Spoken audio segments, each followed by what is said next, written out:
முதல்வர் ஸ்டாலினை எதிர்த்து முன்னாள் அமைச்சர் வளர்மதி அவர்கள் போட்டி போடுவாங்க.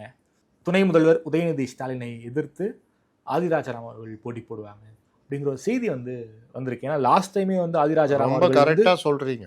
ஏன் சொல்கிறேன்னா 16 தொகுதி சொன்னல. ஆமாம், கொளத்தூரும் அதில் ஒன்றும் இல்லை. ம், அதனால தொகுதி மாறலாம், 1000 விளக்கு நிற்கலாமான்னு யோசிக்கிறார். எழிலனுக்கு இந்த இடம் இல்லை, முதல்வர் 1000 விளக்கில் நிற்கலாமான்னு யோசிக்கிறார். இல்லாட்டி திருவாரூர் போகலாமான்னு யோசிக்கிறார். அப்போ 1000 விளக்கில் நின்னா 1000 விளக்கில் யார் நிற்கிறா? ஏடிஎம்கில் கேண்டிடேட் யார் 1000 விளக்கு? குஷ்பு நின்னாங்க லாஸ்ட் டைம் என்டிஏ சார்பாக. அதை விடுங்க, ஏடிஎம்கில் இப்போ யார் பேசிகிட்டு இருக்கிறாங்க 1000 விளக்குன்னா? இவர் தான் வளர்மதி. ஆதிராஜாராம் போனதெல்லாம் அங்கே நின்னார். ஆமாம், குளத்தூர்ல நின்னாரு. இவர் அங்கே கொளத்தூருக்கு போகிறது கூட வாய்ப்பு இருக்குன்னு சொல்கிறாங்க. இவர் உதயநிதி. எனக்கு தெரிஞ்சு அப்படி இல்லை. எந்த அளவு வந்தாலும் சேப்பாக்கத்தை ஒன்றும் பண்ண முடியாது. அது வேற மாதிரி தொகுதி. அது இந்த தடவை ஏன் பயப்படுறாங்கன்னா, இஸ்லாமியர் வாக்கு தான் எப்போவுமே சேப்பாக்கத்தை இது பண்ணி கொடுக்கும்.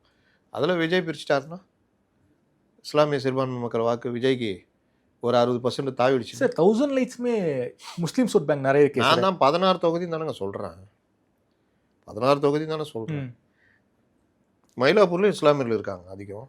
ஆமாம், அதனால் அந்த மாதிரி இஸ்லாமியர்கள் குடிசை பகுதி அதிகம் மயிலாப்பூரில் உண்டு. ஆமாம். இல்லை, அங்கே வந்து ஃபிஷர்மேன் கம்யூனிட்டி தான் சார் டிசைடிங் ஃபேக்டர் மயிலாப்பூரை பொறுத்த வரைக்கும். அவன் பிராமின்ஸ் நினைப்பாங்க, ஆனால் அங்கே டிசைடிங் ஃபேக்டர் வந்து கிராமணி, அப்புறம் வந்து ஃபிஷர்மேன்ஸ் கம்யூனிட்டி தான், ப்ளஸ் குடிசை பகுதி மக்கள். ஆமாம். அப்போ இது எல்லாத்துக்குமே விஜய்க்கு நகரத்தில் ஃபுல்லாக விஜய்க்கு ஆதரவு பெருசாக இருக்குது. இப்போ கிராமத்தில் 10,000 ஓட்டு வாங்குறாருன்னா நகரத்தில் 20,000 ஓட்டு வாங்குறதுக்கு வாய்ப்பு இருக்காமா. அப்போ உங்களுக்கு சென்னை, மதுரை, கோவை, திருச்சி, அதாவது இந்த ஏ சிட்டிஸ் ஃபுல்லாக விஜய்க்கு வேல்யூ ஜாஸ்தி. நீங்கள் சின்ன கிடச்சா கூட டக்குன்னு ரீச் ஆகிடும்.